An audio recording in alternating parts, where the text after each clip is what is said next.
आजकल धर्म के व्यापार करने वालों की बाढ़ आई हुई है। हाँ, बहुत बड़ी फौज खड़ी हुई है उनकी।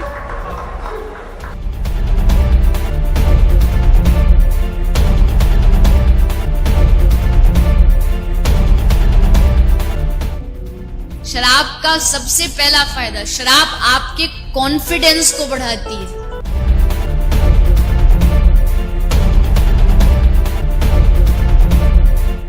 इसीलिए किसी को नाचने का शौक हो पर शर्म से नाच नहीं रहा हो, बस 2 ढक्कन पिला दो।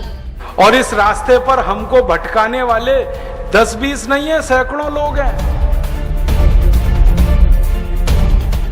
कि अगर इस्लाम को पूरी दुनिया अगर स्वीकार कर ले तो इसमें कोई बुराई नहीं है, तो ऐसे हिंदू धर्म को मैं तिलांजलि देता हूं। हिंदू धर्म कुछ नहीं है। और भगवान राम की जिंदगी के वो प्रसंग कभी नहीं सुनाते जो हम में वीरता पैदा करें। सूरत आपकी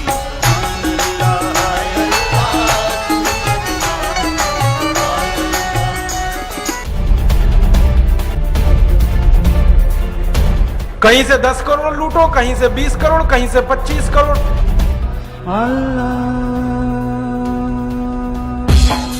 तेरी मोहब्बत दिल में है या अल्लाह, तेरी मोहब्बत दिल में है या अल्लाह।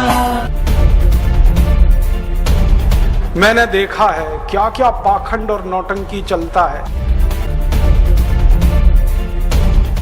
जिस समय नमाज पढ़ी जाए तो हम भी प्रयास करें कि अपनी भागवत बंद करके 5 मिनट के लिए उनके लिए हम अल्लाह को प्रणाम करें। क्या जाता है, क्या फर्क पड़ता है। एक आया राम की कथा कहेगा 10 करोड़ लेके जाएगा, दूसरा कृष्ण की कथा कहेगा वो 15 करोड़ लेके जाएगा। मुझे मैं राम कथा में संकीर्तन कराता हूँ और बीच में हरि बोल कराता अली मौला बुलाता हूँ और पूरी सभा अली मौला का कीर्तन करती है। तो कई धर्मगुरु मुझे भी पूछते हैं कि आप हरि बोल के साथ अली मौला को क्यों लाते हैं। मैंने कहा मैं लाता नहीं, अली मौला मुझसे बोल रहा है। ये बापू नहीं है, डाकू है। बापू नाम तो शर्म आती है कहते हुए, और माला पकड़ा देते हैं कि राम राम राम राम राधे राधे राधे राधे राम राम राम राम राधे राधे, बस यही करो देश तो ठीक हो जाएगा। और ज्यादा उनसे तर्क करो तो कहने लगे तुम क्यों व्यर्थ चिंता करते हो, तुम क्या लाए थे, क्या ले जाओगे, जो हो रहा है अच्छा हो रहा है। मैंने देखा है क्या क्या पाखंड और नौटंकी चलता है। भगवान राम की कथा कहने आते और भगवान राम की जिंदगी के वो प्रसंग कभी नहीं सुनाते जो हम में वीरता पैदा करें, जो साहस पैदा करें। राम की जिंदगी में बहुत सारा हिस्सा साहस का है, वीरता का है। जब 14 वर्ष के लिए वनवास चले गए राम, तो हमको सुनाई जाती है राम की जो कथा ना, उसमें कहते हैं राम ने 14 साल एक ही काम किया, हाय सीते हे सीते, हाय सीते हे सीते, हाय सीते, ये सुनाते हैं हमको। हाँ, यही सुनाते हैं निकाल के कहानी में से। और मैं कहता हूं कि राम को अगर हाय सीते हे सीते हाय सीते यही करना था 14 साल, तो दूसरा विवाह क्यों नहीं कर लिया। सैकड़ों राजा तैयार थे अपनी राजकुमारियों को राम को देने के लिए, वो तो कर लेते दूसरा विवाह। क्योंकि हाय सीते हे सीते, हाय सीते हे सीते, एक स्त्री के लिए अगर वो इतने ही बिलख रहे थे, तड़प रहे थे, दूसरा विवाह कर लेते। तो ये सब चुप हो जाते हैं, फिर बात नहीं करते। फिर मैं उनको रामायण में से निकाल के दिखाता हूं, देखो राम ने हे सीते हाय सीते कहा नहीं कहा ये मुझे नहीं मालूम, लेकिन 14 साल वन में रहते हुए सैकड़ों राक्षसों का संहार किया उन्होंने, मारा उनको और धर्म राज्य की स्थापना कराई। ये कहानी नहीं सुनाते क्योंकि इससे वीरता पैदा होती है। तो राम का जो वीरत्व है वो नहीं सुनाएंगे आपको, उनकी जो कमजोरियां हैं वो सुनाते हैं आपको। और राम कथा जब वर्णन की जाती है तो मंच पे बैठ के आहा कैसे आंसू ढलल ढलल आंसू निकलेंगे, आपको भी रुलाएंगे, खुद भी रोएंगे। किस बात के लिए? हो राम को वन गमन में इतना कष्ट हो रहा है, वन में इतनी तकलीफें हो रही हैं, तो राम की तकलीफों का वर्णन कर रहे हैं, आंसू आ रहे हैं, और ये सारा वर्णन एयर कंडीशनड मंच पर बैठकर होता है। अपने को तकलीफ नहीं होनी चाहिए, राम की तकलीफों का वर्णन कर। एयर कंडीशन मंच चाहिए, एयर कंडीशन घर चाहिए रहने के लिए, एयर कंडीशन कार चाहिए, और चार्टर्ड प्लेन चाहिए आने और जाने के लिए, तब राम की कथा सुनाई जाएगी।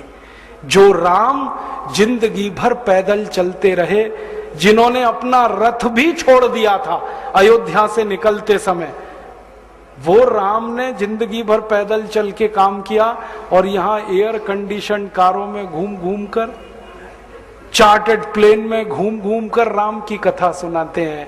वो कथा वथा नहीं है, वो उद्योग है, व्यापार है, बिना टैक्स का।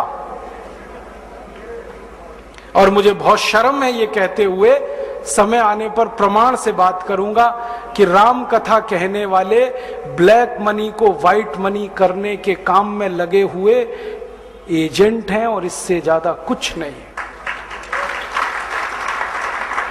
और मुझे इससे भी बड़ी शर्म आती है कहते हुए कि आप जो उनको दे रहे हैं दान के रूप में, वो पैसा ब्याज पर उठा रहे हैं वो दूसरे लोगों को, और आपके दिए हुए पैसे से धंधा बना रहे हैं अपना। फिर ऐसे कृष्ण की कथा कहने वाले आ जाते हैं, कहते राधे राधे राधे राधे राधे राधे, और कुछ कहो ही मत, राधे राधे। कंस को मारा, जरासंध को मारा, शिशुपाल को मारा, अधर्मियों को मारा, ये सब थोड़े में, राधे राधे राधे राधे बड़े में। हाँ, क्योंकि आपको कायर बनाना है ना, निर्वीर बनाना है, नपुंसक बनाना है, तो वीरता की कहानी क्यों सुनानी है? तो चुन चुन कर ऐसी कहानियां सुनाते हैं। और मैं आपको बहुत गंभीर बात कह रहा हूं कि ये सारे हमारे देश में जो पाखंडी लोग हैं ना, राम और कृष्ण की कथा कहने वाले, ये सरकारों के साथ मिले हुए हैं, क्योंकि सरकारों ने इनको एक कान में मंत्र फूंका है, तुम लोगों का ध्यान इस तरफ भटकाते रहो ताकि कोई महंगाई के खिलाफ न लड़े, गरीबी के खिलाफ न लड़े, बेरोजगारी के खिलाफ न लड़े, अत्याचार के खिलाफ न लड़े, वो डूबा रहे राधे राधे राधे राधे राम राम राम राम, बस इसी में। और समझाते रहो, तुम क्या लाए थे, तुम क्या ले जाओगे, क्यों व्यर्थ चिंता करते हो, जो हो रहा है अच्छा हो रहा है, आगे होगा और भी अच्छा होगा। एक रास्ता ये है। अब दो रास्ते हैं अपने सामने, एक रास्ता भगत सिंह का, ऊधम सिंह का, चंद्रशेखर का, एक रास्ता हमारे ये धर्म गुरुओं का, पाखंडियों का, जो राम की कथा, कृष्ण की कथा। मुझे बहुत ऑफर आए हैं, मैं आपको दिल का दर्द बता रहा हूं, सच में कह रहा हूं, आपसे नाम नहीं लेता। मुझे ऑफर आए कि तुम कहां बेकार भटक रहे हो, मेरे साथ आ जाओ। मैंने कहा बापूजी क्या होगा उसमें? तो कहने लगे जितना मिलता है वो डबल हो जाएगा। मैं बोल रहा कैसे? तो उन्होंने कहा तुम्हारी वाणी में बहुत जोर है, और मेरे पास लोगों की भीड़ इकट्ठा करने का, मजमा लगाने का तरीका है। मैं ऐसा डमरू बजाता हूं कि सब इकट्ठे होते हैं, और तुम्हारी वाणी में जोर बहुत है, मिलके लूटेंगे, थोड़ा तुम्हारा थोड़ा मेरा। ऐसे खुले ऑफर हैं मेरे पास। और मैं कहता हूं बापूजी माफ करो। क्यों? कहते तुम्हें पैसे नहीं चाहिए। मैंने कहा पैसे ही चाहिए होते तो बहुत रास्ते हैं मेरे पास, यही एक बचा है।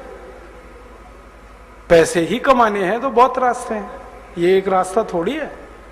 बहुत तरीके हैं, पैसे कमा लूं, घर बना लूं, बीवी बच्चे ले आऊं, करोड़पति हो जाऊं, 10 करोड़पति हो जाऊं, 100 करोड़पति हो जाऊं, बहुत आसान काम है ये तो। थोड़ी चालाकी हो तो सैकड़ों करोड़ बनाना बिल्कुल मुश्किल नहीं है इस देश में।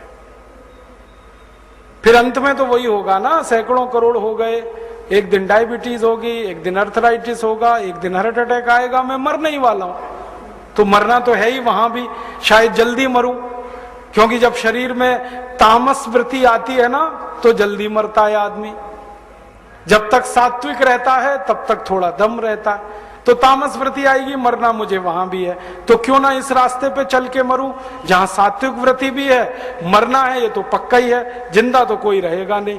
तो भगत सिंह का रास्ता क्या बुरा, ऊधम सिंह का रास्ता क्या बुरा, चंद्रशेखर का रास्ता क्या बुरा, कुछ करके मरो ना। मरेंगे ये सब भी। राम की कथा सुनाते सुनाते हार्ट अटैक आएगा, मरेंगे वो भी। डायबिटीज सबको हो रखी है, मैंने देखा है नजदीक से जाके, सब इंसुलिन लगाते हैं, खाते हैं गोलियां, अपनी डायबिटीज नहीं मिटा पाते, दूसरों को उपदेश देते फिरते। ब्लड प्रेशर सबको बढ़ा हुआ है, क्योंकि ये जो काला धन है ना, इसका हिसाब किताब करने में बीपी ही बढ़ने वाला है। सब बीपी की गोलियां खाते हैं, सब डायबिटीज के लिए शिकार है, तो दूसरों को उपदेश देंगे तो मैं भी लग जाऊं, वो एक रास्ता है। एक रास्ता भगत सिंह, उधम सिंह, चंद्रशेखर का भी है। मौत तो दोनों में ही आने वाली है, बस अंतर इतना है, एक मौत ऐसी आएगी जिसको देश और समाज जिंदगी भर याद रखेगा, और एक मौत ऐसी आएगी कोई पूछेगा नहीं।